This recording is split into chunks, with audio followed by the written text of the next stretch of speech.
Amen. Que Dieu nous bénisse tous. Comme cette parole dans ce cantique, merci Seigneur de ce don suprême. Amen. Merci Seigneur. C'est vraiment de lui dire merci. Et c'est pour cela que nous sommes là. Amen. Le refrain dit, cet ami connaît mes alarmes. Quand ça ne va pas, il sait. Quand c'est difficile, il sait. Alléluia. Son amour guérit ma douleur. Dès cet instant même, considère que ta douleur est guérie. On ne dit pas merci Seigneur de ce don suprême pour rien. C'est parce qu'on a reçu quelque chose. Ma douleur est guérie. Sa main essuie toutes mes larmes. Il n'y a plus de larmes dans nos yeux. Parce que Jésus a pourvu. Alléluia. Doux Sauveur, doux Sauveur. Frères et sœurs, c'est simplement merveilleux de chanter les merveilles que notre Seigneur a accomplies pour nous, de le louer, de le célébrer. Voyez, c'est vraiment là tout ce qui nous reste. Après ce qu'il a fait, qu'est-ce qui nous reste? C'est simplement lui témoigner notre reconnaissance. Une reconnaissance infinie. Il a tout donné. Tout, hein? Et il s'est donné lui-même. En retour, nous aussi, nous allons tout donner et nous allons nous donner. Que gloire soit rendue à son nom. Il nous a gardés toute une semaine. Je vous transmets également les salutations de notre frère qui a été en voyage dans le courant de la semaine, notre frère Badi. Il est encore. Que Dieu le bénisse là où il est. Et que sa main qui est puissante réponde à tous ses besoins jusqu'à ce qu'il le ramène sain et sauf. Il y a ici un sujet de remerciement.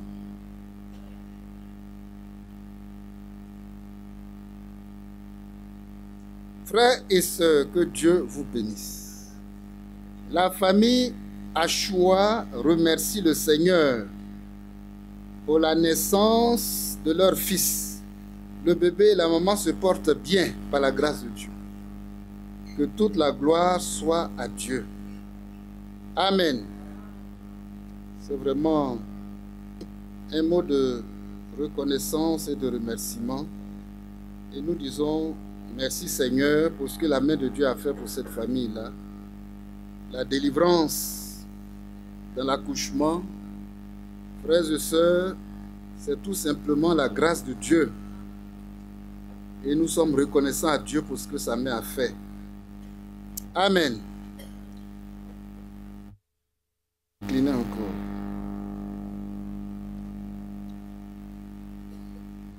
Seigneur, tu es le Dieu digne de louange et d'adoration. Et ce cantique dit, merci Seigneur pour ce don suprême. Merci Seigneur. Nous t'avons chanté, nous t'avons célébré parce que tu en es digne. Oh, nul n'est semblable à toi. Et après cette célébration, cette adoration, Seigneur, nous voulons nous disposer. Nous voulons nous disposer à l'écoute de ta parole. Prends encore ce moment. Parce que l'homme est tellement insuffisant. Nous sommes tous rassemblés. Oh, parce que nous avons soif. Nous avons faim. Tu as dit que c'est lui qui a soif, qu'il vienne à moi et qu'il boive. Voilà pourquoi nous venons à toi. Donne-nous l'eau du rocher. La parole vivante. Éternelle. Oh Dieu. Étanche notre soif.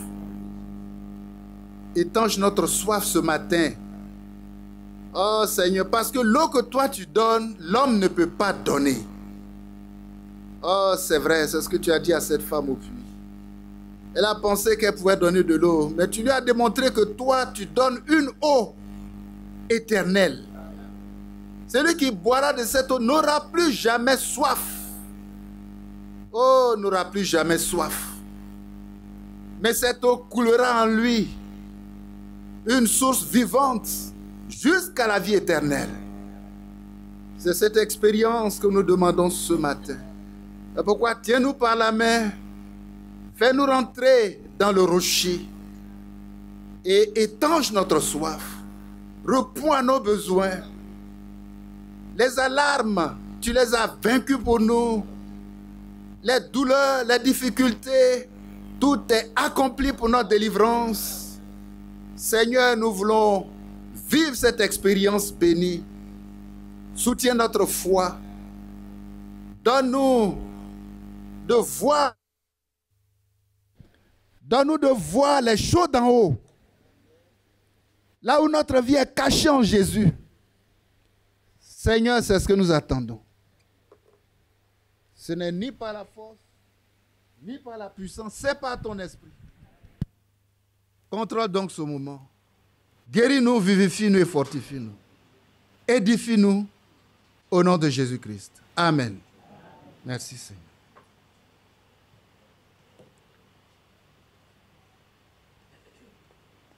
Que Dieu nous bénisse. On va prendre des choses très simples. Lisons 1 Pierre chapitre 5.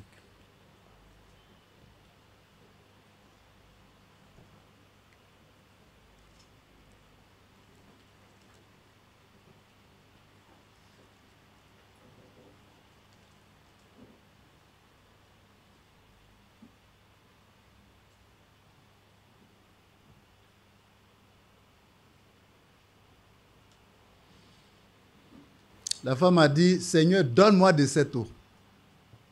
Amen. Et le Seigneur lui a donné. Que son nom soit loué. Que ce matin également, il nous donne de cette eau.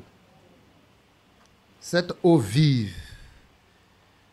1 Pierre chapitre 5.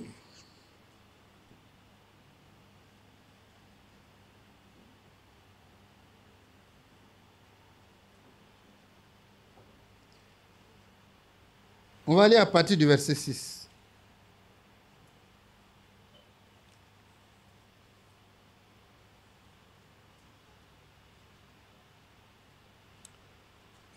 C'est là ce qui fait votre joie. Hein? 1 Pierre. Voilà, 1 Pierre chapitre 5.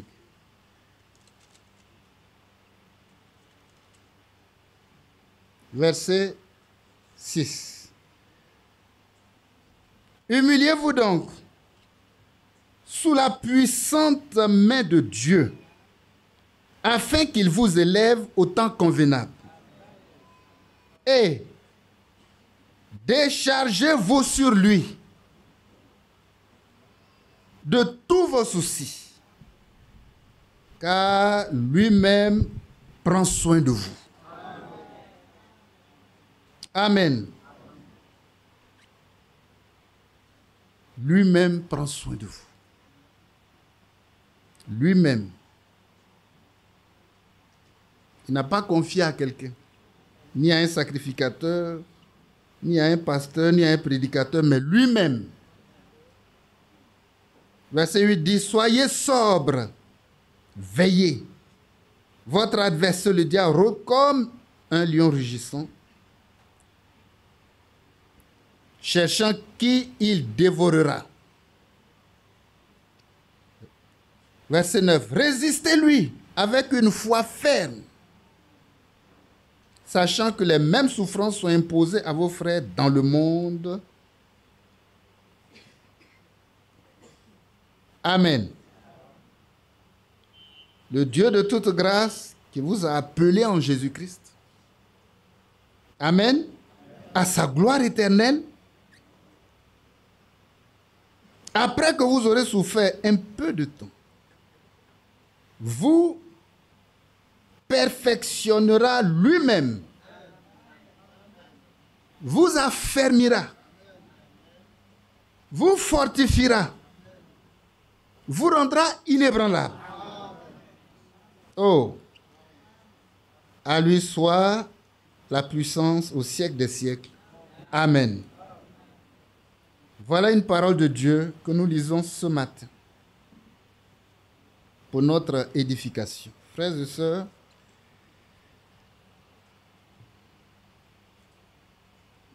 quand on voit le verset 7, c'est un ordre qui est donné. C'est un ordre. Et là où il y a un ordre, il faut que l'ordre soit exécuté. Déchargez-vous. Je prends rapidement là parce que même le verset 6 quand il dit humiliez-vous, c'est un ordre également. Amen.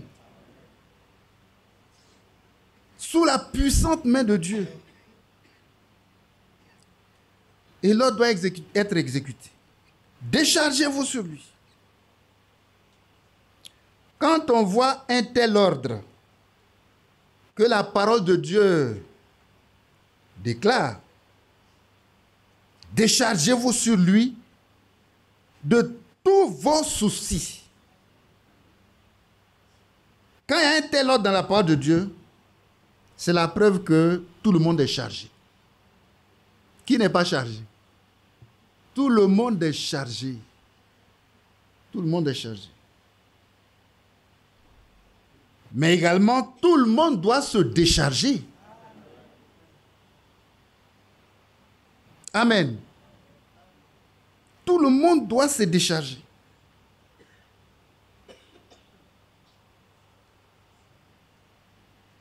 Déchargez-vous sur lui. Vous savez, c'est lui. C'est Christ. C'est Christ. Parce qu'il est la clé de toutes les solutions toutes les solutions qu'on recherche dans la vie là. Tout ce qui est problème dont on recherche une solution, la clé, c'est Jésus-Christ. Point. Donc c'est sur lui qu'il faut se décharger. On nous indique là où tu dois déposer ton fardeau, ton souci, ton problème. Alléluia. Apocalypse 1. Dit, il tient les clés. C'est lui qui tient les clés. La clé qu'on cherche là, pour ouvrir, pour que la solution se manifeste dans ma vie ce matin, la clé là, c'est Jésus-Christ. Que Dieu soit loué.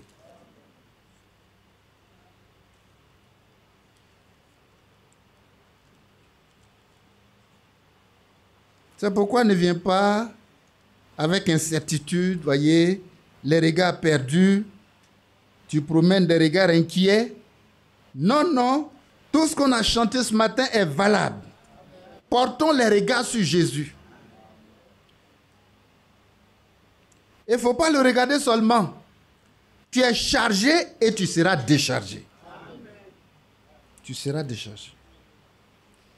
Apocalypse 1 dit quoi? 18. Apocalypse 1, 18.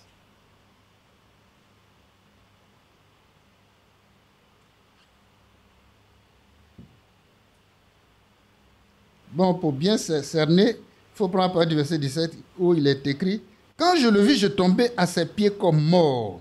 Il posa sur moi sa main droite en disant « Ne crains point, je suis le premier et le dernier et le vivant. J'étais mort. Et voici, je suis vivant au siècle des siècles. Je tiens les clés. Amen. De la mort et du séjour des morts. Je tiens les clés de la mort et du séjour des morts. Quel que soit le problème, même la mort. On peut dire que la mort, c'est le problème ultime. Tu as faim, on peut trouver une solution humaine. C'est de te donner à manger. C'est ça? Voilà. Mais tu es mort, il n'y a pas de solution humaine. La solution là, de la mort, c'est Christ. Et lui dit, il dit, je tiens les clés de la mort et du séjour des morts.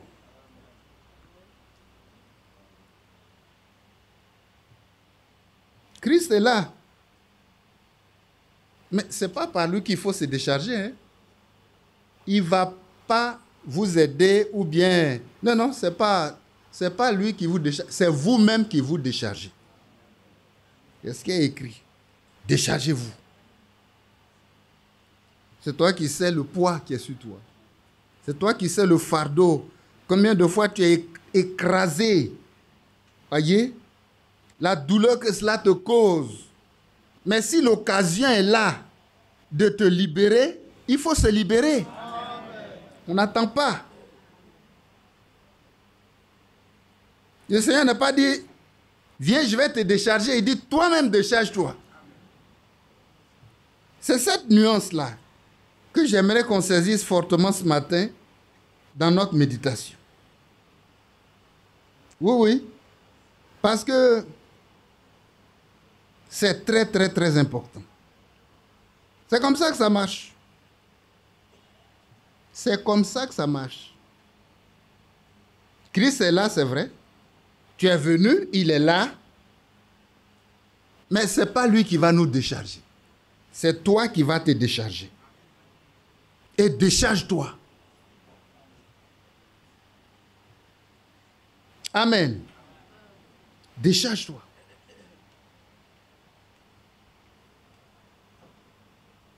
Donc c'est toi qui dois te lever et aller vers lui. Parce que tu veux te décharger. Mais si tu restes assis dans ton problème, il dit, venez à moi, vous tous. C'est encore un autre passage qu'on va joindre. Venez à moi, vous tous, qui êtes fatigués, chargés. Regardez, allons chercher, c'est Matthieu 11. Vous tous, venez à moi. La nuance que j'aimerais montrer, c'est ça. Associons ce passage sans perdre l'autre côté. Matthieu 11. C'est toi qui dois t'élever et venir. C'est pourquoi, pour être tous venus ce matin, que Dieu vous bénisse. Il y a déjà un grand pas. Mais ne venez pas à l'église seulement. Venez à Christ. Aujourd'hui, l'église est devenue plus grande que Christ. Ça fait de nous des idolâtres. Mais nous n'en voulons pas. Nous voulons Jésus. C'est lui qui a la clé. Ce n'est pas l'église qui a la clé. Le fait d'être assis dedans, au chaud, de peut-être la communion fraternelle, on règle quelques problèmes. Mais ce n'est pas ça l'essentiel. Il faut que j'ai la clé. Amen. Il faut que je sois déchargé. Le passage qu'on a lu, c'est Matthieu 11, disons, verset 28.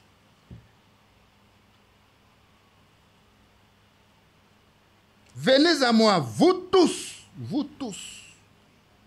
qui êtes fatigués et chargés, et je vous donnerai du repos. Amen. C'est-à-dire, quand tu viens, tu reçois. Mais si tu ne viens pas, tu ne reçois pas.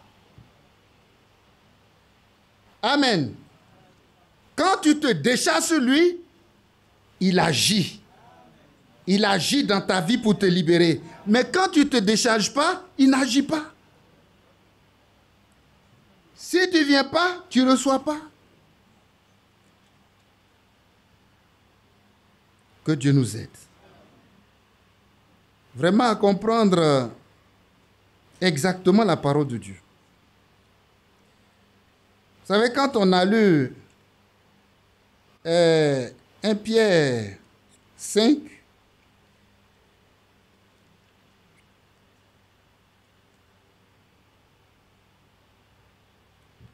il est dit au verset 7, « Déchargez-vous sur lui de tous vos soucis. » Il n'y a pas un qui doit rester, tout.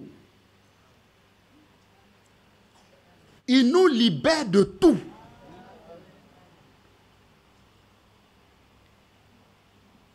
On doit faire attention à ce qui sort de nos bouches. très très attention.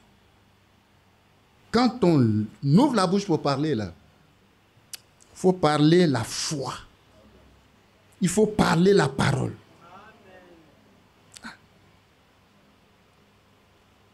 Une épouse parole de Dieu a le droit de s'exprimer dans la parole de Dieu. C'est un droit. Ne prêtons pas nos bouches, notre langue à n'importe quoi, à n'importe quelle parole. Souvent, tu es dans des difficultés. Et puis quand tu ouvres la bouche, ce qui sort là, c'est pas bon. Que Dieu nous aide. Mais le Seigneur même, lui-même, il ne voit pas que j'ai des difficultés. Il ne voit pas mes soucis. Mais il me laisse dedans. Tu vas rester dedans. Que Dieu nous aide. Il voit. Ce que tu as dit là, il voit. Mais il me laisse dedans. Tant que tu penses qu'il te laisse dedans, tu vas rester dedans. Mais si tu crois qu'il t'a libéré, tu viendras te décharger.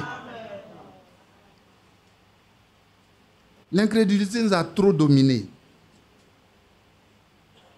Ne dis pas qu'il me voit. Non, ça ne marche pas comme ça.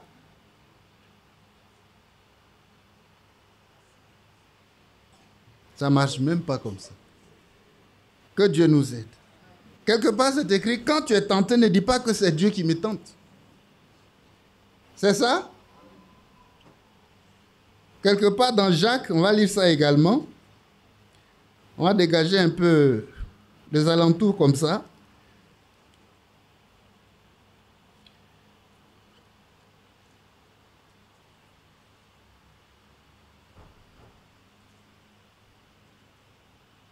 Le Seigneur même, il voit que j'ai des difficultés, il m'a laissé dedans. Tu vas rester dedans.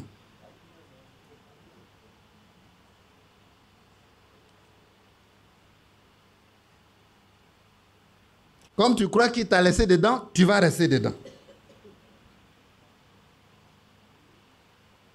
Mais si tu veux te libérer là, tu vas à lui. Et il te libère. Lisons Jacques où il est écrit une belle parole.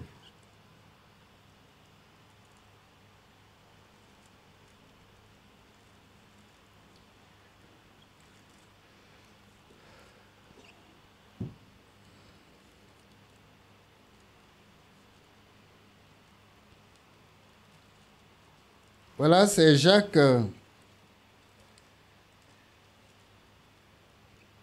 chapitre combien?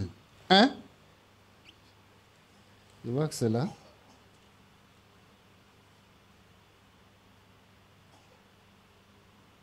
Voilà le verset 13. Que personne, lorsqu'il est tenté, ne dise « c'est Dieu qui me tente ». Car Dieu ne peut être tenté par le mal et il ne tente lui-même personne. Il ne tente lui-même personne. Non, n'accusons jamais Dieu de nos échecs, nos difficultés. Il ne tente personne. C'est nous-mêmes qui nous tentons, c'est nous-mêmes qui sommes amorcés, c'est dit au verset 14. Car chacun est tenté quand il est attiré et amorcé par sa propre convoitise.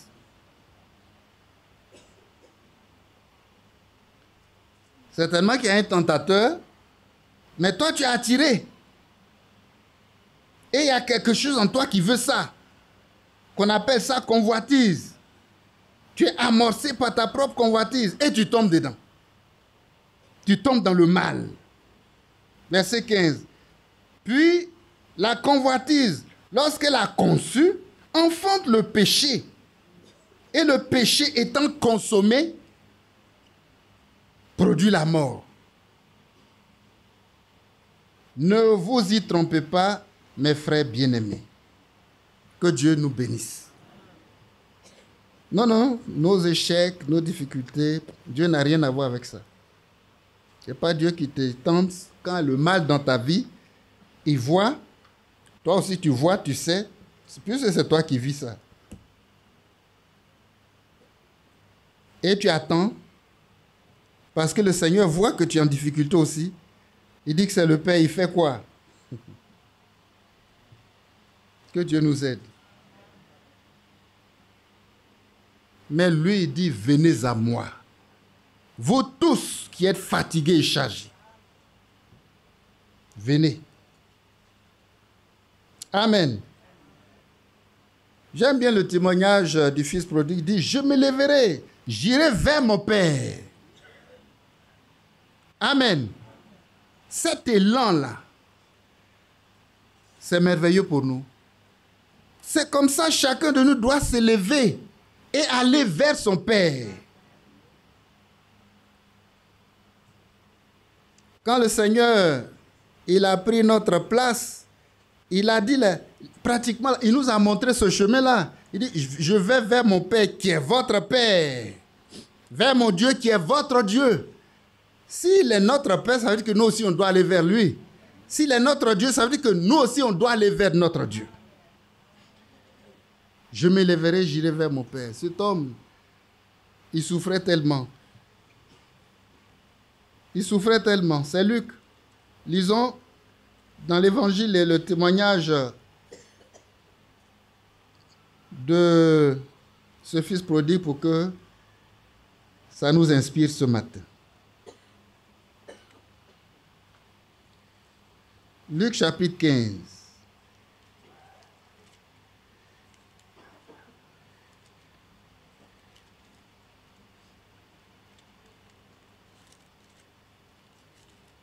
Le Seigneur voit mes souffrances, il voit mes difficultés.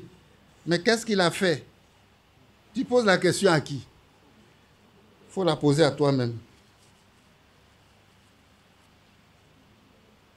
Il n'a rien fait. Mais maintenant qu'il voit les choses comme la parole voit. Il a tout fait. Je vais à lui pour expérimenter ma délivrance. Quand tu poses le problème de cette façon même, tu deviens révolté. Révolté contre Dieu. Je souffre trop.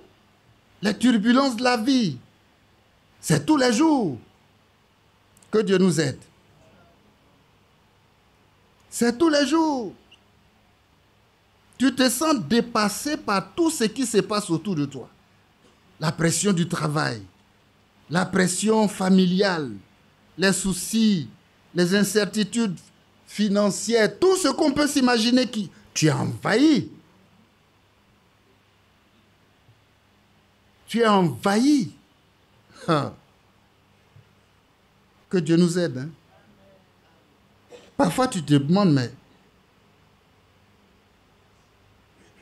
pourquoi tout se complique comme ça dans ma vie?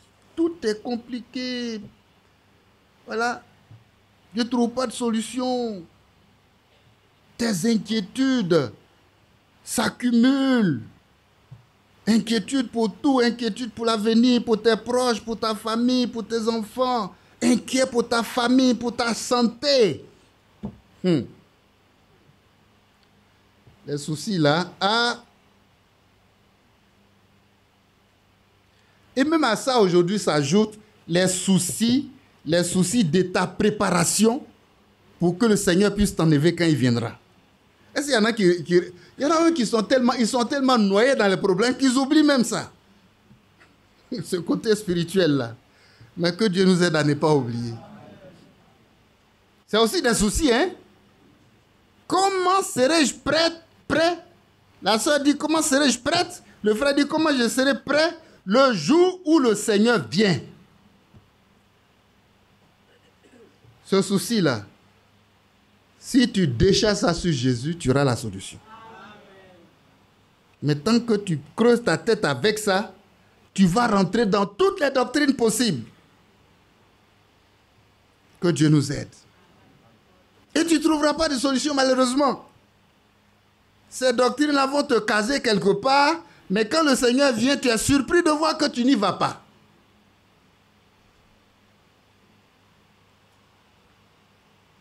Que Dieu nous aide.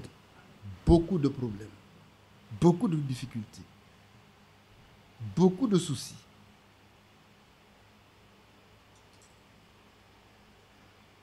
Mais cependant, il dit, et nous le chantons si bien, je ne sais pas si on l'a chanté ce matin, et pourtant la promesse est là pour ma faiblesse.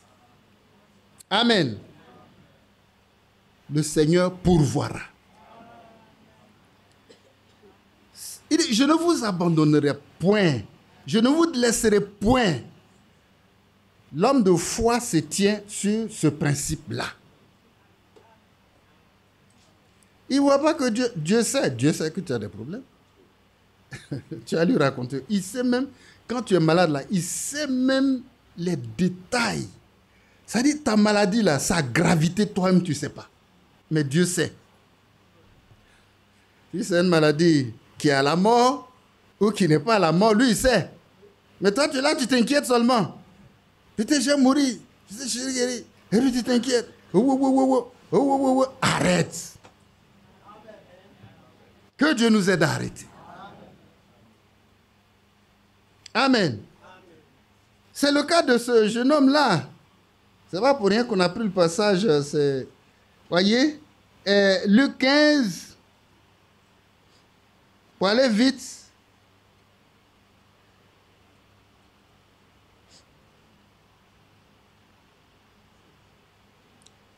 Mais souvent, on est obligé de ne pas vite des ralentis, de ne pas aller vite des ralentis pour que même nos enfants qui sont assis comprennent.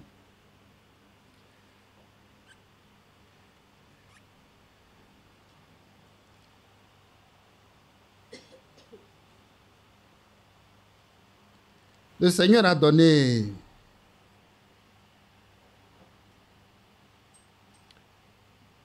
cette parabole-là. De Luc chapitre 15. À partir du verset 11, on peut lire pour être mieux situé. Un homme avait 2 fils. Un homme avait 2 fils. Verset 11. Le plus jeune dit à son père, « Mon père, donne-moi la part de bien qui doit me revenir. » Et le père leur partagea son bien. Ils sont 2. Il n'a fait que couper la porte en 2. Peu de jours après, le plus jeune fils, ayant tout ramassé, partit pour un pays éloigné, où il dissipa son bien en vivant dans la débauche. Lorsqu'il eut tout dépensé, une grande famille survint dans ce pays et il commença à se trouver dans le besoin.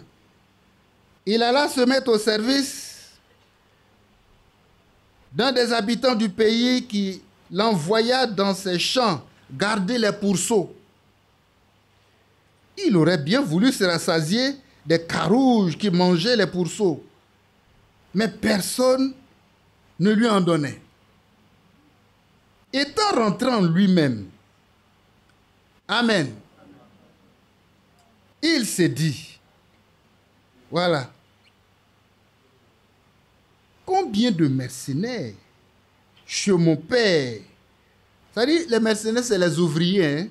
Ça a un autre sens aujourd'hui. Quand tu es mercenaire, tu es un bandit qui va faire du mal quelque part. Non, non, c'est les ouvriers qui sont dans le champ de son père. Là. Chez mon père, ont du pain en abondance. Et moi, ici, je meurs de faim. Je meurs de faim. Verset 18. Je me lèverai. J'irai vers mon père. Je lui dirai, mon père, j'ai péché contre toi. Contre le ciel et contre toi. Amen. J'ai péché contre le ciel et contre toi. Je ne suis plus digne d'être appelé ton fils. Traite-moi comme un de tes mercenaires, c'est-à-dire un de tes ouvriers, un de tes travailleurs. Il se leva et alla vers son père. Amen. Comme il était encore loin, son père le vit et fut ému de compassion. Alléluia. Il courut, se jeta à son cou et le baisa. Un baiser de tendresse, de retrouvailles. Mon fils revient. Alléluia. Il n'a même pas attendu qu'il arrive. Mais le fait qu'il le voit venir, il l'a accueilli en même temps. Amen. Voyez-vous qui pensez que le Seigneur te voit, il connaît tes difficultés et puis il ne fait rien là. Mais lui, en tant que père, il est dans l'attente. Il veut que tu viennes. Il veut que tu viennes. Venez à moi. Venez. Amen. C'est une invitation, c'est un ordre. Vous tous qui êtes fatigués, chargés, je vous donne du repos. Amen. Verset 21, le fils lui dit, mon père, j'ai péché contre le ciel et contre toi. Je ne suis plus digne d'être appelé ton fils. Mais le père dit à ses serviteurs, alléluia, le père dit à ses serviteurs, apportez vite la plus belle robe. Pour que tu sois plus son fils là, ce n'est pas toi qui décides. Hein? C'est lui le père qui décide. Mais s'il n'a pas dit que tu es déchu, alors tu n'es pas déchu.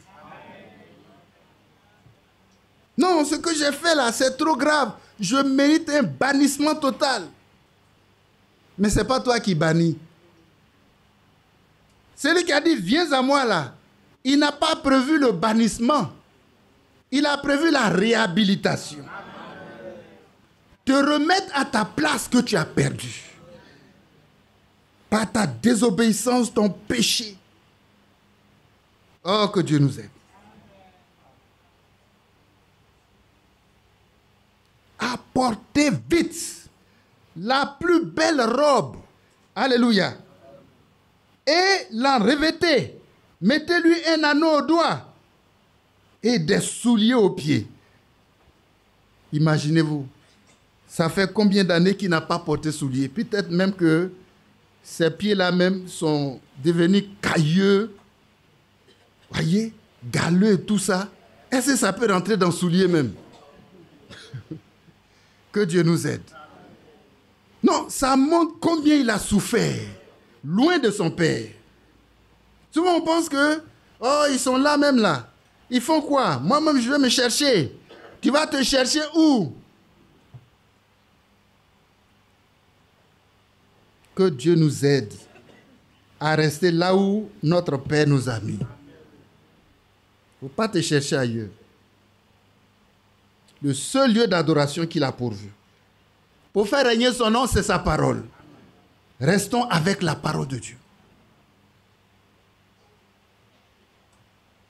Il va porter souliers aujourd'hui. Souliers. Que Dieu soit loué. Il va mettre des anneaux. En tout cas, les ornements. En tout cas, la robe splendide. Le Père continue. Amenez le veau gras et tuez-le. Mangeons et réjouissons-nous. Car mon fils que voici était mort. Et il est revenu à la vie. Il était perdu. Il est retrouvé. Et ils commencèrent à se réjouir. Alléluia. Donc ceux qui pensent que le Père est indifférent de la souffrance là, il n'est pas indifférent. Hein? Mais c'est le principe de sa parole. Venez à moi et moi aussi je viendrai à vous. Amen. Mais est-ce qu'il a attendu qu'il arrive? Le fait même de le voir venir déjà, c'est lui qui est allé le rencontrer. Parce qu'il attend. Il regarde, il scrute l'horizon jour et nuit pour voir, pour percevoir une petite silhouette et voir si ce n'est pas son fils qui revient. Ça veut dire que tous les jours, il pense à lui. Que Dieu nous aide. Il nous a tellement aimés. Il nous aime tous les jours. Et après, aujourd'hui, le Seigneur ne pense pas à nous. Il n'y a pas un jour, il n'attend pas notre retour.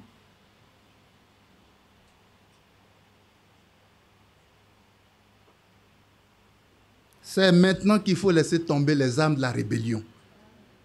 Et c'est décider à revenir à Dieu de tout son cœur. Pour recevoir ce saint baiser-là. Oh, que Dieu soit loué. C'est vraiment un Dieu d'amour. Un Dieu d'amour qui est prêt à nous combler de tous les biens.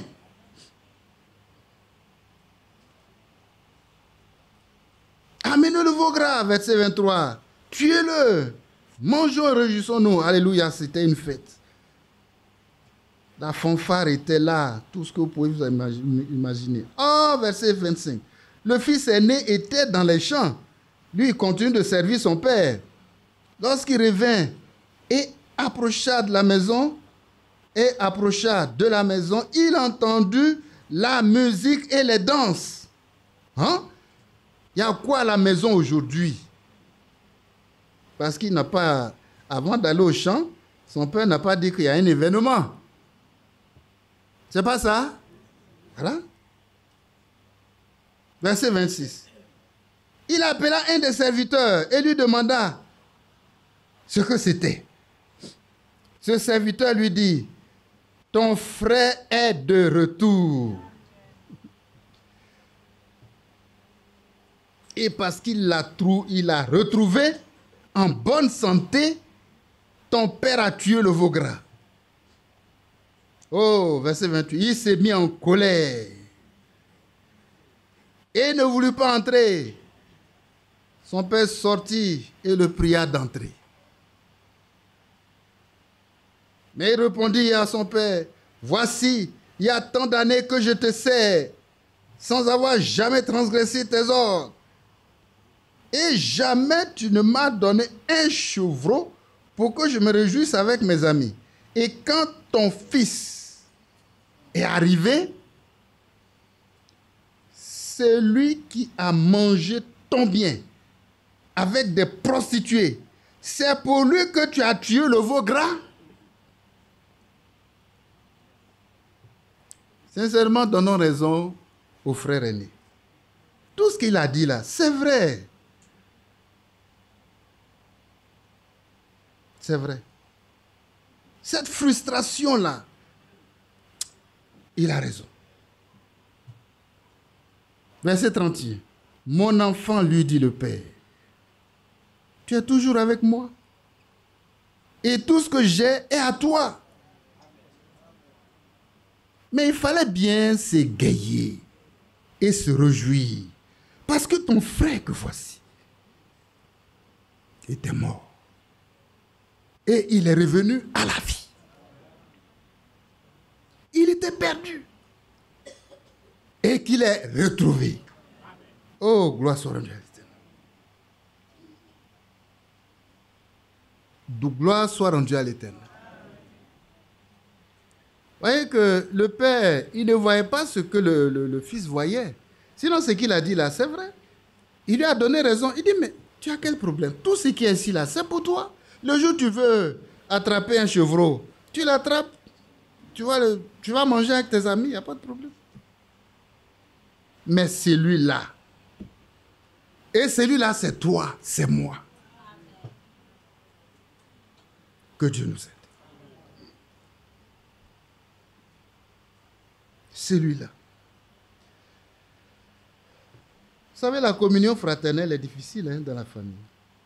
Entre les enfants même, il y a rivalité. Il y a toutes sortes de... voyez, de comparaisons, de rivalité, de beaucoup de choses. Mais laissons-nous dominer par l'amour du Père. Voilà. Laissons-nous dominer par l'amour du Père, de sorte que quand ton frère est en difficulté, de même que le Père se met vraiment, est préoccupé là, que je sois préoccupé pour mon frère. Que Dieu nous aide. Oui, c'est pourquoi dans la stature là, il a mis l'amour fraternel et ensuite l'amour de Dieu. Et si ça fonctionne bien, Frères et sœurs, aimons-nous les uns les autres. Et toujours, il met à côté une référence. On doit s'aimer comment? On doit s'aimer les uns les autres comment? Comme le Père nous a aimés. Amen. Donc, vous voyez, l'exemple n'est jamais loin. Amen. L'exemple là n'est jamais loin. Ce qu'on doit imiter là n'est jamais loin. C'est toujours à côté. Comme le Père lui-même nous a aimés. Voyez? Quand on voit la manière dont le Père, ce que le Père lui regardait, ce n'était pas le fait. Non, c'est vrai, il a gâté beaucoup de choses. Imaginez-vous, il a divisé en deux, c'est bien. Lui, il ne pouvait pas s'imaginer que l'enfant là, c'est un enfant rusé, il avait un plan derrière la tête. Il a dit, bon, voilà, je divise comme ça, tout ce côté-là, c'est pour toi. Mais ce n'est pas maintenant qu'il faut prendre. Il faut attendre au moins que le Père décède. N'est-ce pas? L'héritage, ce n'est pas tout de suite. Mais déjà, on est dans l'héritage, on vit de ça. C'est ce qu'il a dit au fils aîné. On vit de ça. On vit de ça. Mais cet amour-là doit être en chacun de nous. Amen. Ça dit quand l'aîné a entendu les bruits, les danses, la musique et tout ça qu'on lui a dit, c'est ton frère qui est devenu, il devait crier gloire à Dieu. Que Dieu ôte l'inimitié au milieu de nous. Il ne faut jamais dire à ton frère que lui, il est vierge et folle, toi tu es vierge et sage. Si tu es vierge et sage, tu vas l'aider à être sage. Mais si c'est toi seul qui es sage, et que c'est ton frère qui est vierge et folle, c'est que tu es folle. Que Dieu nous aide à comprendre. Vous savez, la parole de Dieu est simple.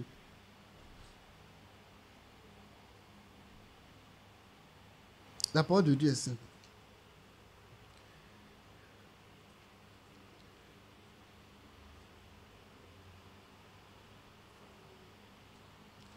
Mais c'est un bel exemple que Dieu nous aide.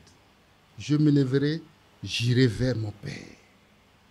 C'est la décision, c'est une décision individuelle, sincère, ferme, résolue. Cette décision-là, c'est ça qu'on appelle la foi. Il a vu sa souffrance, il a vu sa misère, il a vu toutes ses difficultés. Et il se rappelle quand même que c'est un fils de roi. Dans la maison du Père, il bénéficie de tous les privilèges. Mais c'est moi-même qui suis venu me jeter comme ça, en pâture, et qui souffre. Je sais aussi que j'ai mal fait. Donc ça va rester comme ça? Non. Ça ne va pas rester comme ça. Je me lèverai, j'irai vers mon Père. C'est une décision. C'est une ferme assurance. Je me lèverai, j'irai vers mon Père. La foi, quand la parole de Dieu définit la foi, il dit que la foi, c'est dans l'hébreu, est une ferme assurance des choses qu'on espère. Une démonstration de celles qu'on ne voit pas. Amen. C'est ferme. Tu prends la décision d'aller déjà, c'est la foi. Et quand il voit cette foi en toi, il répond. Et ça va régler tous tes problèmes. Que Dieu soit loué. Ne marchons pas par la vue, marchons par la foi. Amen. Oui. Je me lèverai, j'irai vers mon Père. C'est un acte de foi. Amen. C'est un acte de foi. Et parce que c'est un acte de foi, tous les problèmes sont résolus. Tous les problèmes sont résolus. On peut se poser la question, mais déchargez-vous sur lui. Comment on se décharge? Comment on se décharge? Donc c'est d'abord l'acte de foi qui dit je vais me décharger. Amen. J'irai vers mon Père pour me décharger. Et la Bible précise bien de tous vos soucis. Il n'y a rien qui va rester pour embarrasser ta vie. Amen. Comment se décharge-t-on? Comment? Je suis même tenté de dire que, voyez, le chemin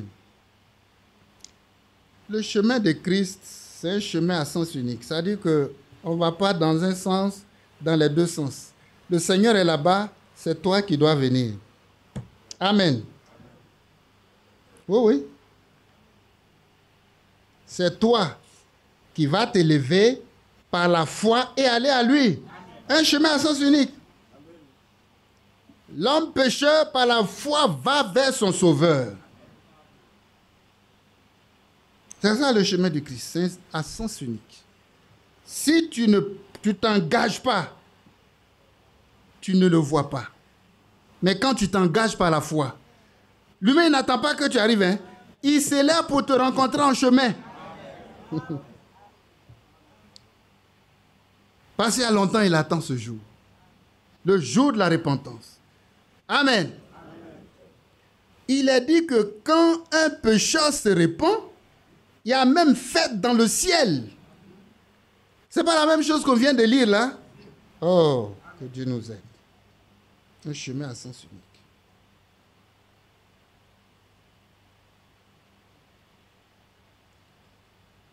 Vous savez, l'identité, nos soucis, nos difficultés, il y a trop de choses à dire. Mais se décharger, c'est quoi? Il faut les prendre au cas par cas. Il peut y avoir des difficultés de tous les ordres, matériels, financiers, tout ce qu'on peut s'imaginer, spirituel. Prends au cas par cas. Tu déclares, tu proclames sur la base de quelque chose qui a été déjà accompli. Amen. Oui, oui. Sur la base de l'œuvre qui est déjà accomplie. Quand tu as déclaré sur la base de l'œuvre accomplie par Christ, que tu mets tes soucis là où Christ les a laissés à la croix, tu es libéré. Amen. Donc, vous voyez, où on va aller pour être déchargé si ce n'est pas en Christ? Il n'y a pas deux endroits. Chez le féticheur, tu ne te décharges pas, il te charge encore. Chez le marabout, c'est pareil. On dit, va dans tel zoo, va dans tel camp. Ceci, cela. Non, va à Christ. Colossiens. Allons à Christ. Au-delà du camp.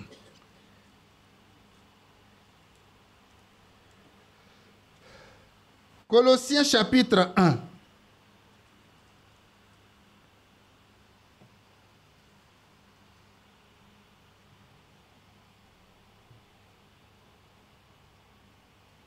Colossiens chapitre 1. L'œuvre accomplie. L'œuvre accomplie. Alléluia. On a des acquis. On a des acquis. Des possessions. On a un héritage dedans. Et tu vas pour prendre ça par la foi. Que Dieu nous aide. Les acquis de la croix. Ce qu'on peut appeler les acquis de la croix, c'est ça. Quand on lit le verset 15, on va lire comme ça successivement, peut-être 3 ou 4 versets. Verset 1 Colossiens chapitre 1, verset 20.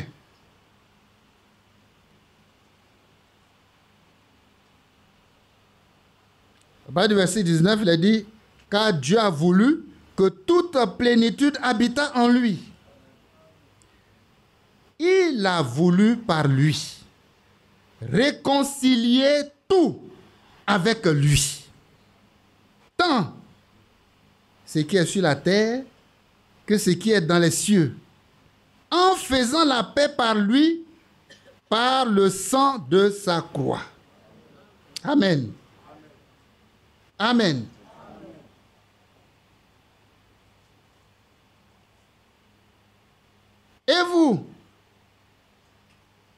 étiez autrefois, verset 21, ennemis par vos pensées, par vos mauvaises œuvres, ennemis. Alors quand on vient, ces mauvaises pensées, ces mauvaises œuvres-là, il va nous décharger de ça. Il vous a maintenant réconcilié par sa mort dans le corps de sa chair, pour vous faire paraître devant lui saint, irréprochable et sans reproche. Saint, irréprochable et sans reproche. Il y a un but, c'est un but. Donc, dans ce que nous venons de lire, frères et sœurs, c'est important.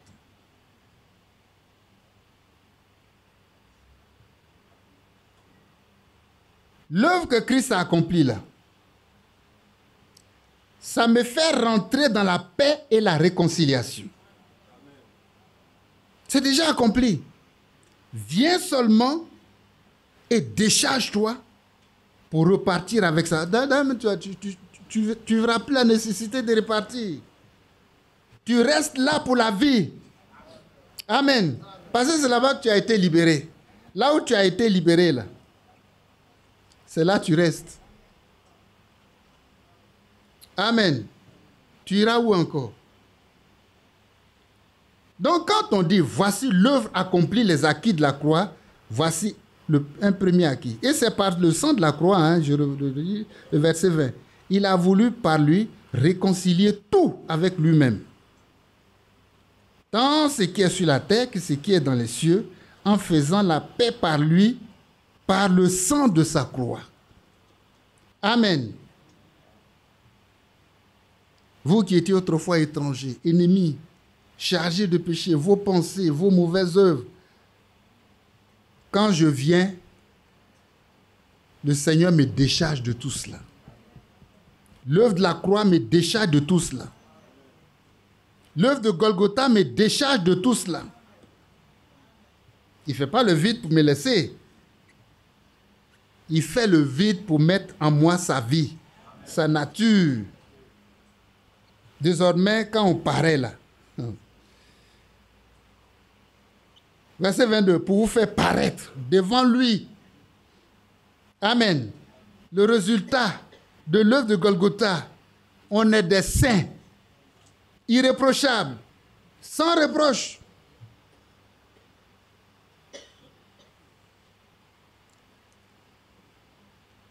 Quand on lit chapitre 2, verset 14, prenons là, verset 14.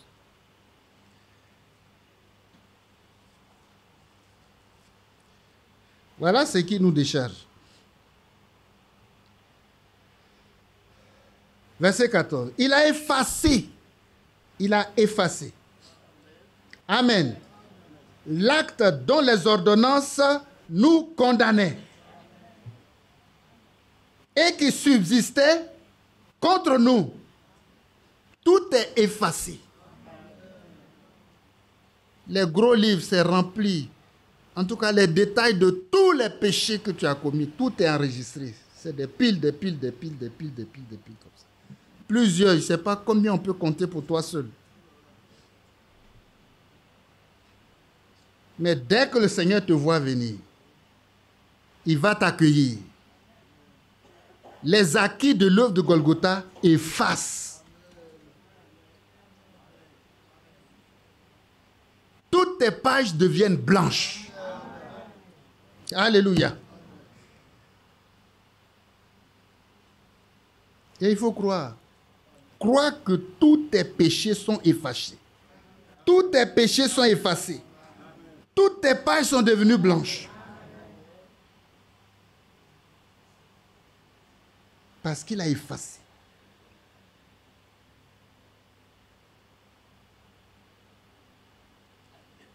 Il a effacé l'acte dont les ordonnances nous condamnaient et qui subsistait contre nous. C'est pourquoi il est écrit, il n'y a plus de condamnation pour ceux qui sont en Jésus. La condamnation est finie. Parce que l'acte qui te condamne là, c'est déchiré, effacé. Il a même dit, jeté dans la mer de l'oubli. Il ne se rappelle pas que tu as été impudique un jour. Il ne se rappelle pas que tu as été menteur un jour. Parce que là où il veut te mettre dans sa présence là, alléluia, il faut que tu paraisses saint. Il faut que tu paraisses vierge. Il faut que tu paraisses sans péché. Le souvenir même disparaît. Qui peut te décharger comme ça? Personne. Mais Jésus l'a fait. Effacer l'acte.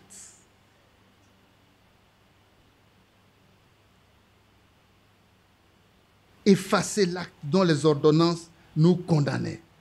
Beaucoup d'ordonnances. Et qui subsistaient contre nous. Au jour du jugement, on dira, ouvrez les livres. Mais en Jésus-Christ, il n'y a plus de livres à ouvrir. Tout est effacé.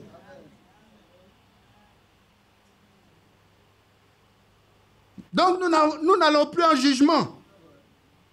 Nous sommes passés de la mort à la vie. Il n'y a plus de livres là-bas pour nous qui nous attendent. C'est pourquoi il a dit le jugement commence par la maison de Dieu. C'est-à-dire en rentrant en Christ, on est jugé maintenant. Les actes dont les ordonnances subsistaient contre nous, qui nous attendent au jour du jugement là, pour nous est réglé maintenant. Le jugement commence par la maison de Dieu. Et je suis jugé. Amen. Et en me jugeant de cette façon, tout ce que je suis là, tout est mis au compte de l'œuvre de Golgotha. Il a tout chargé. Il reste quoi encore? Déchargez-vous sur lui de tout. Que Dieu nous aide. Il ne reste plus rien. Nous ne devons même plus se plaindre de quoi que ce soit. Il a détruit. On reprend le verset 14. Il a effacé l'acte dont les ordonnances nous condamnaient et qui subsistait contre nous, et il l'a détruit en le clouant à la croix.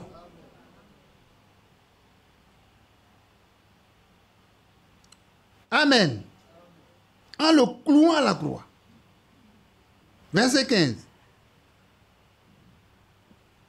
Donc tout ce qui est enregistré, paroles, pensées, même nos pensées sont enregistrées.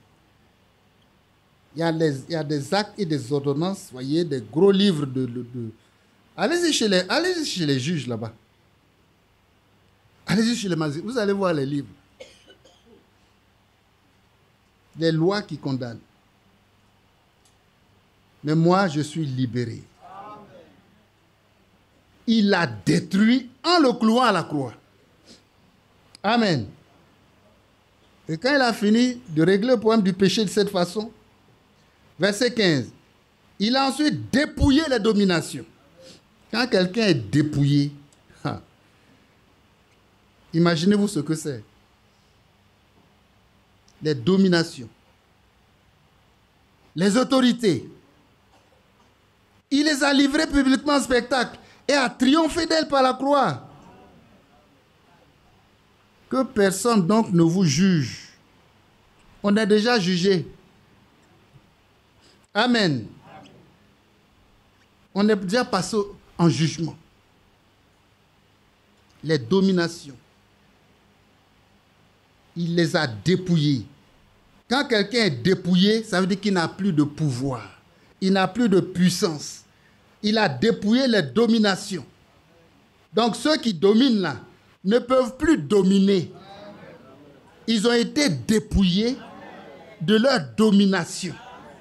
Les autorités, ceux qui avaient autorité sur ma vie là, ils n'ont plus d'autorité. Ils ont été dépouillés de leur autorité. Mais qu'est-ce qui nous reste? C'est la délivrance totale. Les dominations, les autorités qui contrôlaient ta vie dans le monde, les familles, toutes les entités diaboliques Tout. La sorcellerie est dépouillée. C'est un triomphe total. À la croix, c'est un triomphe total. Ce qui est dépouillé n'a plus de pouvoir. N'a plus d'influence. N'a plus d'impact pour me nuire. J'ai dit, la sorcellerie est dépouillée. C'est pas moi qui le dis, c'est la Bible qui le dit.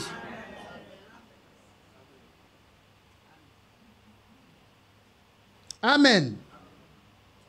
Mes péchés sont effacés.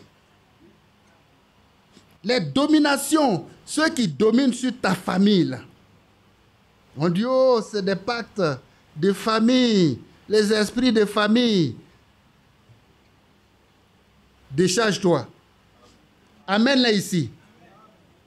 Mets-les dans le verset 15. Tout de suite.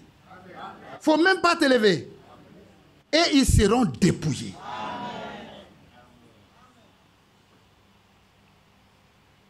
Mais tu es libre. Tu es libre. Que Dieu soit loué. Tu es libre. Et il te met maintenant devant lui. Il faut que, quand il te met devant lui, lui-même il soit satisfait du résultat de son travail. Le travail de son âme. Pour toutes les souffrances, voilà le résultat. Amen. J'aime ce verset où il nous présente devant lui saint. Amen. Saint. C'est quel verset?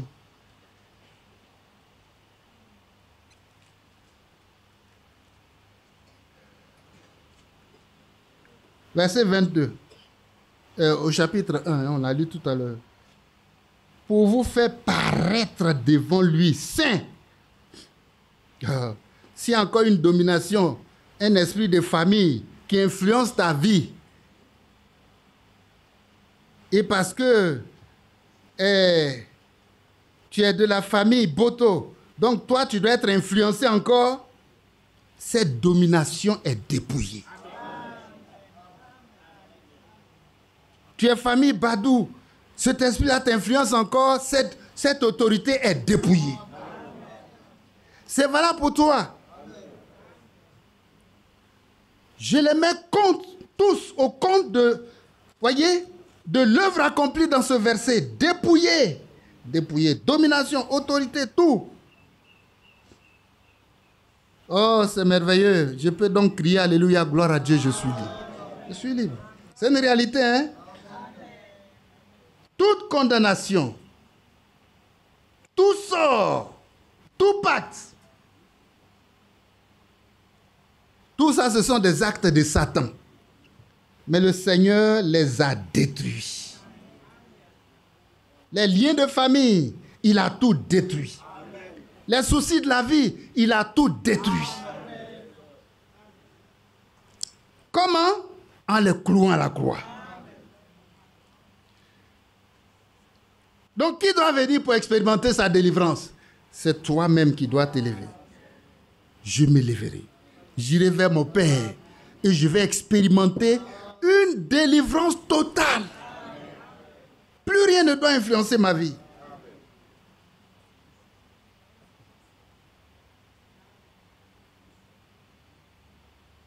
De toute façon, même si je porte encore le nom Badou, c'est par procuration. Oui, oui. Parce que j'ai un nouveau nom qui m'attend. Un nom glorieux. C'est pour le petit temps que je suis sur la terre là. Il dit non, tu peux laisser le nom. Mais toutes les dominations, les autorités qui jouent dedans là, ils sont dépouillés. Que Dieu soit loué. Pour que je sois libre, pour que j'ai du repos, il ne peut plus me charger. Que Dieu nous aide. Amen.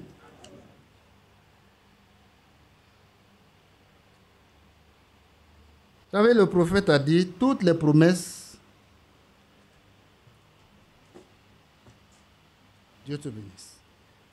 Toutes les promesses dans la Bible nous appartiennent. Amen. Ça, c'est le prophète qui l'a dit. William Branham a dit, toutes les promesses, il n'y a pas une seule promesse. Tout ce qui est dit là, c'est pour moi, nous appartiennent. Il dit, toutes les promesses dans la Bible nous appartiennent. Alors, prenez Dieu au mot. Prenez Dieu au mot. C'est ça la foi. C'est ça la vraie foi de la parole. Et c'est ça qui marche. Prends Dieu au mot. Et en parlant de ça, il dit, mais il faut y aller comme Abraham est allé. Avancez-vous. Voilà, tu vas devant lui. Amen. Depuis le matin, la parole est en train de nous dire, lève-toi et va toi-même. Tu ne vas pas te faire accompagner, hein? Ni par ton père, ni par le pasteur, ni par l'ancien, ni par le sacrificateur. Non, chacun doit aller pour lui-même. Parfois même, il se dit sacrificateur, mais il est plus chargé que toi. Il doit aller pour sa délivrance. Amen. Et il a montré. Et avancez-vous avec cette promesse. Quelle que soit la situation que tu as. Est-ce une maladie? Avance, il y a une promesse pour toi. Dieu, tu as dit que ça là, ça m'appartient. J'ai foi en ta promesse. La voilà. Ta promesse dit dans la parole de Dieu là, que tu as dépouillé les dominations, les autorités, et tu les as livrées publiquement en spectacle, et tu as triomphé d'elles par la croix. Moi, ma famille là, c'est une famille dure. Non. Les esprits qui sont dedans là, ils m'ont tourmenté jusqu'à ce jour. Mais voilà la promesse. Prends ça, va devant lui. J'ai foi en ta promesse. La voilà. Tu as dit, demandez, vous recevrez. Cherchez, vous trouverez. Frappez, vous sera ouvert. Amen. Ça ne vient pas de moi. Hein. Je suis en train de lire ce que le prophète a dit. J'ai copié.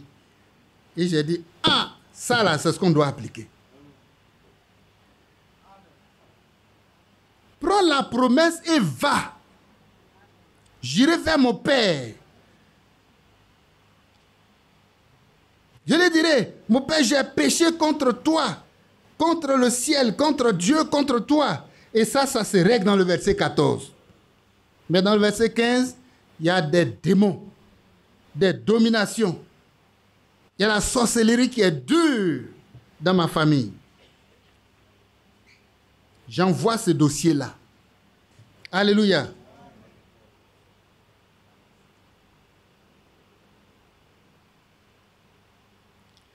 Il dit ceci.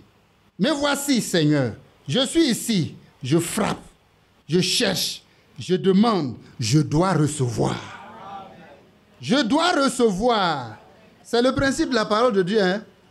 Je dois recevoir. Il a dit, venez à moi, vous tous qui êtes fatigués et chargés. Mais je suis fatigué de ma famille. Je vois comment ils sont malmenés. Je dois recevoir. Et tu dis, où est l'accomplissement de la promesse dans ma vie?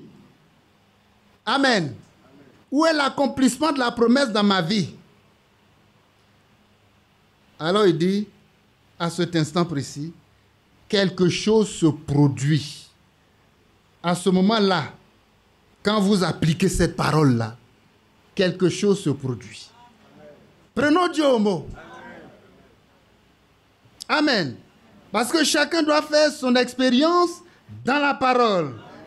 C'est ça qui est la vérité. C'est ça qu'on dit, c'est la vérité de la parole de Dieu. Amen. Quand il dit quelqu'un était dans la souffrance qu'il prie, quelqu'un était dans le besoin qu'il prie. Mais c'est de cette façon-là qu'il faut prier. Vous voyez? Il dit, il ne faut pas prier que Dieu nous aide. Il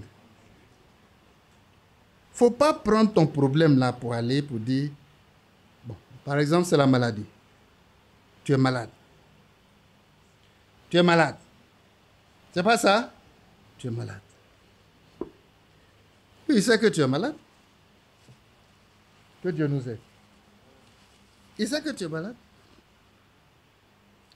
Mais devant cette maladie-là, tu as une promesse auprès du Père. Tu as une promesse dans la parole de Dieu. C'est la promesse qu'il faut prendre. Amen. Par tes maîtresses, je suis guéri. Prends la promesse et va à lui. Présente-toi, non avec ta maladie. Tu n'as pas à lui expliquer que tu es malade. Et voilà comment la maladie, ça te travaille. Voilà les douleurs dans telle partie du corps. Lui, il sait tout. Il ne faut pas aller répéter tout ça. Il n'en a même pas besoin. Seigneur, je souffre. Aie pitié de moi. Non, il ne faut pas dire Amen. Il sait. Tu sais ce à quoi tu dois dire Amen? Par tes maîtresses, je suis guéri. Amen. Amen. Par tes maîtresses, je suis guéri. C'est ça, je t'envoie. Pour que ça, là, ça s'accomplisse dans ma vie maintenant. Mais il y en a qui envoient leur maladie. Seigneur, j'ai le cancer. Les médecins disent c'est comme ça, c'est rentré ici, c'est sorti là, voilà la gravité, dans une semaine même, tu vas mourir et tout ça. Le Seigneur n'a pas besoin de ça. Tu finis d'étaler ta misère, tu pleures même pour mettre dessus, et puis tu te lèves, tu t'en vas. Tu n'as rien fait. Avec ça, tu attends que le Seigneur te réponde. Vous pensez que c'est le fait d'aller te faire pitié devant lui. Ça va toucher son cœur pour dire, l'enfant là souffre. J'ai fait quelque chose. Non, ça ne marche pas comme ça. La parole de Dieu ne marche pas comme ça. Il ne va pas faire quelque chose, mais il a déjà fait quelque chose. Je me lèverai, j'irai vers mon Père. Seigneur, je lui brandis la promesse. La promesse du Père. Lui, il sait déjà, il connaît même les détails. Et puis ça me pique dans le dos, pion. Tout ça, il sait ce qui te pique là même. Mais la promesse me libère de ça. Je m'en vais avec ça. Présente-toi avec la promesse qui règle ton problème. Est-ce la maladie? Seigneur, par tes maîtresses, je suis guéri. Mais voici aujourd'hui là. Aujourd'hui, je suis devant toi. Je suis devant toi. De toute façon, quand on va devant le Père, il y a toujours quelque chose à régler. Il y a toujours un péché quelque part. Il faut se repentir sincèrement. Amen. Il faut te repentir. Et puis tu lui présentes la promesse. Tu ne lui présentes pas la maladie. Tu lui présentes la promesse du Père. Ce que tu veux là, voilà ça. Voici ta promesse. Par tes maîtresses, je suis guéri. À Golgotha, tu as payé le prix de ma délivrance.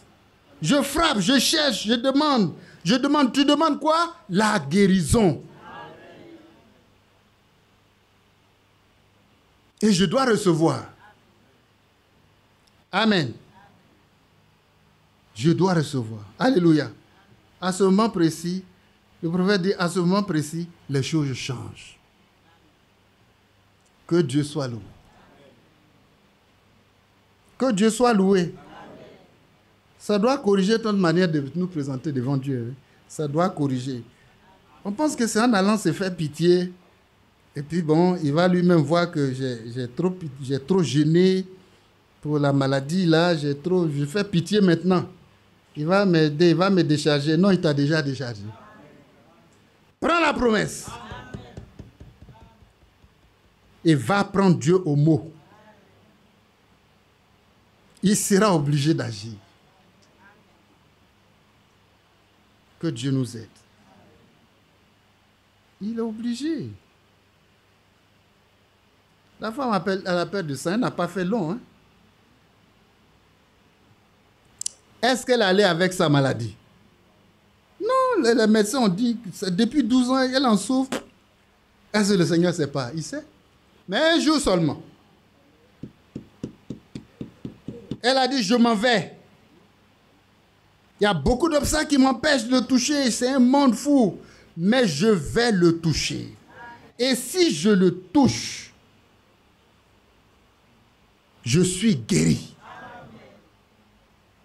Amen.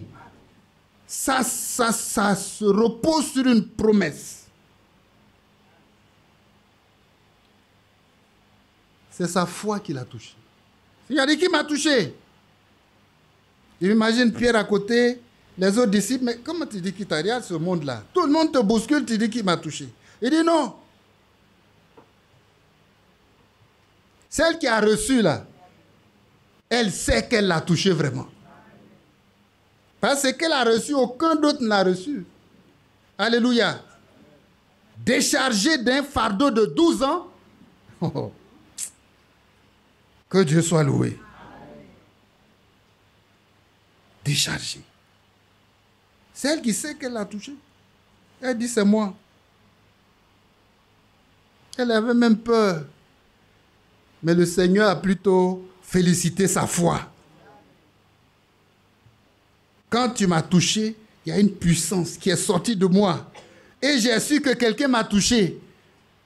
La puissance, c'est qui peut arracher la puissance qui va sortir de Christ pour te libérer là. C'est ta foi. Mais au départ, en allant vers lui, elle avait ça déjà. Si je le touche, je serai guéri. Je ne sais pas comment ça va se passer. Je ne sais pas quels sont les ingrédients. En tout cas, comment les choses vont opérer pour que je sois guéri. Mais moi, je sais que je suis guéri. Par ces maîtresses, je suis guéri. Ça fonctionne comment? Je ne sais pas. Mais je sais une chose. C'est ma guérison. Frère, ne nous attardons pas sur les choses. Hein. Que Dieu nous aide. Ne nous attardons pas, on s'attarde un peu trop. Oui. Aujourd'hui, nous sommes dans un message qui nous prêche la foi parfaite.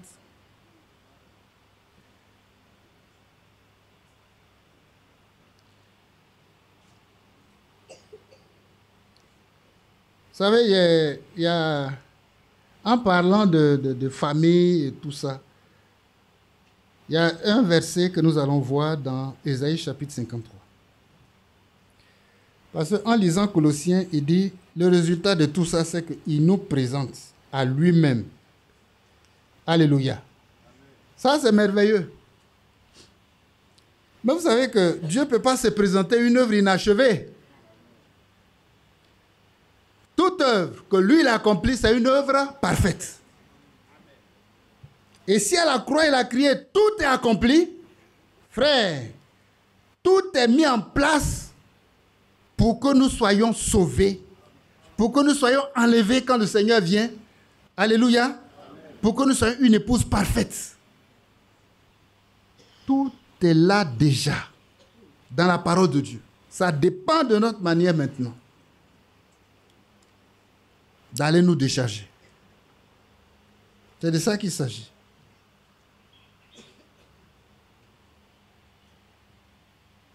C'est de ça qu'il s'agit précisément. Prenons Ésaïe 53.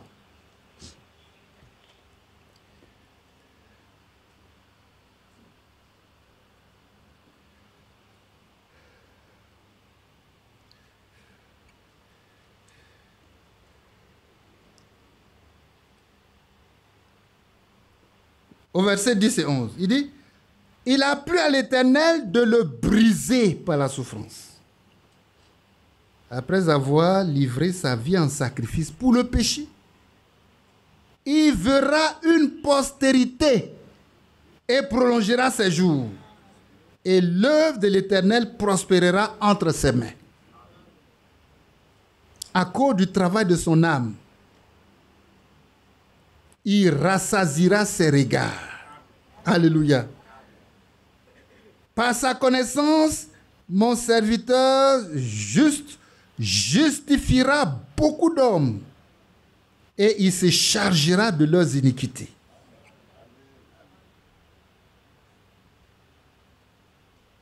C'est pourquoi je lui donnerai sa part avec les grands. Amen. Il partagera le butin avec les puissants parce qu'il s'est livré lui-même à la mort et qu'il a été mis au nombre des malfaiteurs parce qu'il a porté les péchés de beaucoup d'hommes et qu'il a intercédé pour les coupables. Amen. Tout ce qui doit être fait pour notre délivrance, c'est accompli. Il n'y a pas un péché qui peut te récaler. Amen. Il a porté, parce qu'il a porté les péchés de beaucoup d'hommes. Moi, je fais partie de ceux-là. Et toi aussi, par ta foi, tu fais partie de ceux-là. Les péchés de ces beaucoup d'hommes qu'il a portés à la croix. Et il dit qu'il a intercédé pour les coupables. Une fois on intercède pour un coupable, ça veut dire qu'il n'est plus coupable. Il était coupable, mais après l'intercession, il est libéré. Il n'a plus de condamnation. Il n'y a plus de condamnation pour ceux qui sont en Jésus. Que Dieu soit loué. Mais j'aime quand la parole dit il rassasiera ses regards à cause du travail de son âme. Et c'est dans ce qu'on a lu dans Colossiens chapitre 1 au verset 20 là, où il a dit il va se présenter le résultat. C'est le résultat que l'épouse sera, c'est ça qui va rassasier ses regards quand il va se présenter une épouse sans tache. Que Dieu soit loué. Ni ride. Une épouse sans tache, ni ride, ni rien de semblable, mais sainte et irréprochable. Quand il va regarder ça, mais ses regards sont rassasiés. Voilà le résultat de son travail. Donc il faudrait que nous-mêmes, par la foi, on puisse comprendre que ce qui a accompli là, le Seigneur ne revient plus dessus. C'est moi qui dois venir et je me décharge. Et ce que Dieu a fait là habite en moi. Verset 10 dit, oh, que Dieu nous aide. Il y a trop de situations qui nous fait ombrage, qui nous bloquent. Sachant que nous sommes ici pour un but. Chacun de nous est issu, tout à l'heure on l'a dit, d'une postérité, voyez, de par sa naissance, sa famille, ses parents biologiques. On est issu d'une postérité là-bas. Voilà. Mais voilà que en Christ là, nous sommes une nouvelle postérité. Une nouvelle postérité. Il verra une postérité et prolongera ses jours. C'est-à-dire, dans cette nouvelle prospérité-là, lui-même, il prolonge ses jours en eux.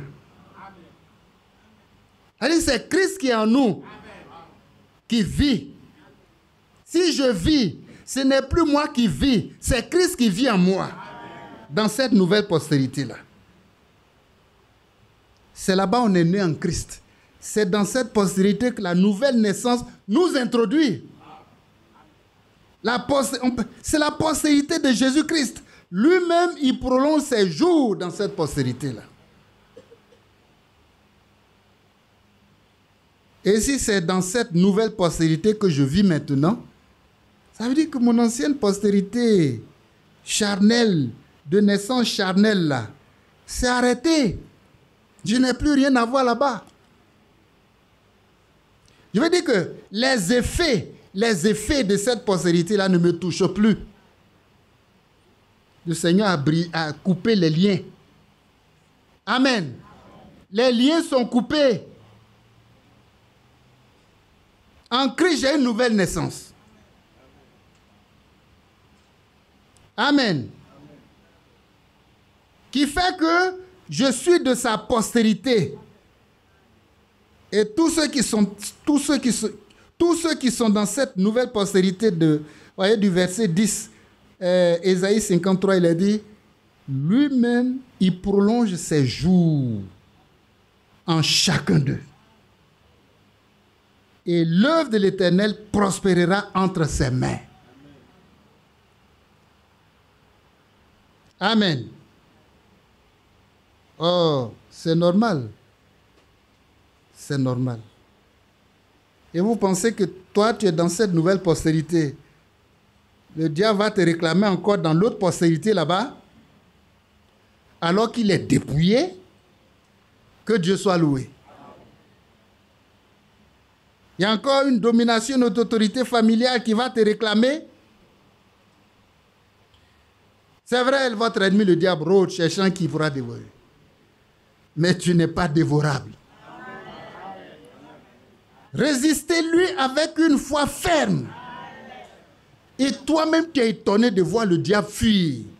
Le diable va courir devant toi. Avec une foi ferme, et il fuira devant vous. C'est la parole qui le dit, et la parole s'accomplit toujours. Si je suis dans les dispositions de la parole, sa parole s'accomplit. Je ne sais pas comment ça s'est passé. Le diable a détalé. Mais je n'ai pas besoin de l'explication. Je sais que c'est la puissance de Dieu qu'il a mis en moi là, qu'il a vaincu. Amen. Parce qu'en Christ là, nous sommes plus que vainqueurs par notre Seigneur Jésus-Christ. Nous sommes venus chercher une nouvelle postérité. Hein? Les choses anciennes sont passées. Ma naissance charnelle qui me donne une famille, tout ça c'est bon. Je suis encore avec eux. Mais la réalité est que, alléluia, ma naissance spirituelle me donne un statut en Christ. J'appartiens à sa postérité. Et dans cette postérité, il y a quelque chose de très particulier. C'est que c'est lui-même qui prolonge ses jours en eux. Quand il vient là, il ne se fatigue pas. Celui en qui il est présent, amen, il sera enlevé. Il lui appartient. Celui en qui son esprit n'est pas, il ne lui appartient pas. Dieu sait ce qui lui appartient. Dieu sait ceux qui lui appartiennent. Amen. Si moi j'appartiens à cette postérité, j'aurai un seul combat. Pour moi, vivre, c'est Christ.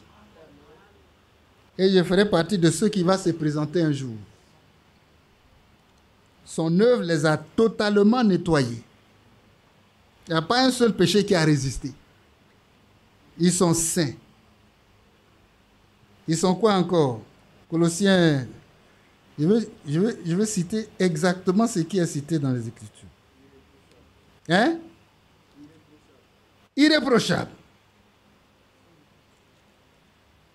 Ils sont saints, irrépréhensibles et sans reproche. Amen.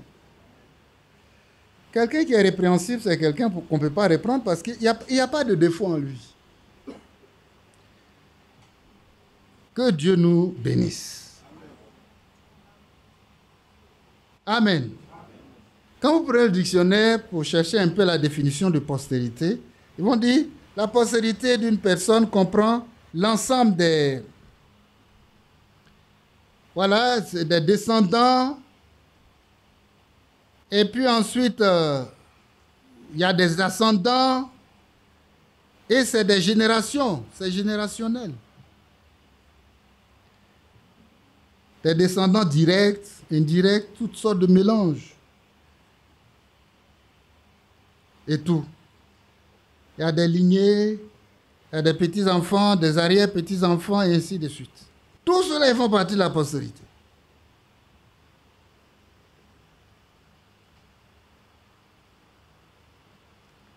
Mais nous avons en Christ une génération spirituelle qui est née de l'Esprit de Dieu. Amen.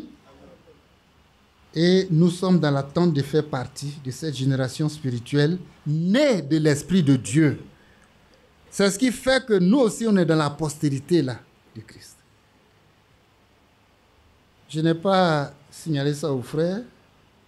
Si on pouvait le lire, c'était bon, mais peut-être qu'on peut terminer par là s'il a pu trouver. Je n'ai pas pris la lettre circulaire janvier 1980. C'est dit là-bas, ça pourrait nous aider.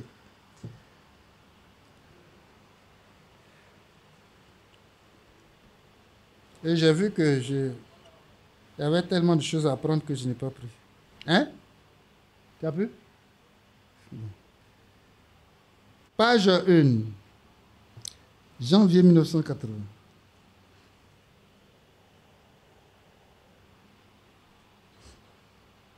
On va juste lire et puis on clôt pour cette matinée.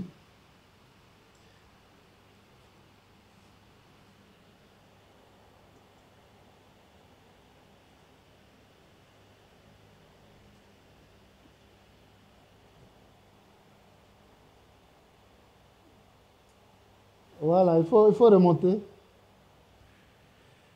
La page qui suit.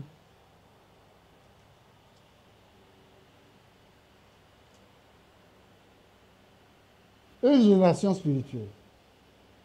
Amen. Une génération spirituelle. C'est par amour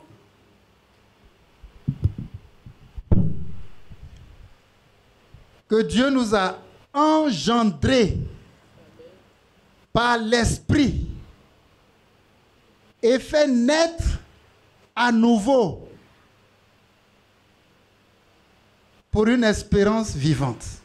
Une naissance parmi les hommes est le résultat d'une conception, laquelle a lieu après que les rapports d'amour et une union aient eu lieu. Il en va de même pour les choses spirituelles. Dieu s'est approché de nous dans des rapports d'amour. On continue?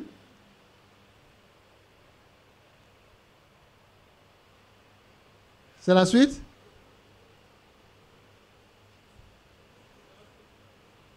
Christ a été engendré par le Saint-Esprit. De la même manière, chaque enfant de Dieu est engendré à une nouvelle vie par l'Esprit de Dieu. De même que dans le naturel, un enfant, après avoir été engendré, entre par la naissance dans ce monde-ci, ainsi l'enfant de Dieu qui est engendré par l'Esprit entre par la naissance dans ce monde-là. Et ce monde-là, pour nous, c'est le monde spirituel. Ce n'est pas ce monde-ci que nous avons sur cette terre. De même que l'existence d'un enfant. La suite, c'est où? Hein? De même que l'existence d'un enfant parmi les hommes ne peut être contestée après qu'il est né, ainsi l'évidence d'un enfant de Dieu né de nouveau ne peut être contestée. Amen. Je m'arrête là un instant pour ne pas qu'il y ait contestation. À ta naissance même, on met le nom de la famille sur toi déjà. Comme ça, même les bébés, là, on ne peut pas les confondre. Hein? On met Boto rapidement. Ça, c'est un enfant Boto. Que Dieu soit loué. Voilà. Mais le Seigneur aussi t'a donné son nom. Il y a un nouveau nom qui nous attend. Soyez patients, ça ne va même pas durer. Que Dieu soit loué. De même que l'existence d'un enfant parmi les hommes ne peut être contestée après qu'il est né, ainsi l'évidence d'un enfant de Dieu né de nouveau ne peut être contestée. Les deux sont une réalité. Il y a une réalité physique, mais aussi une réalité spirituelle. Nous sommes nés de l'Esprit de Dieu. Par la naissance terrestre, nous sommes des enfants d'hommes. Par la naissance spirituelle, nous devenons des enfants de Dieu. Que Dieu soit loué.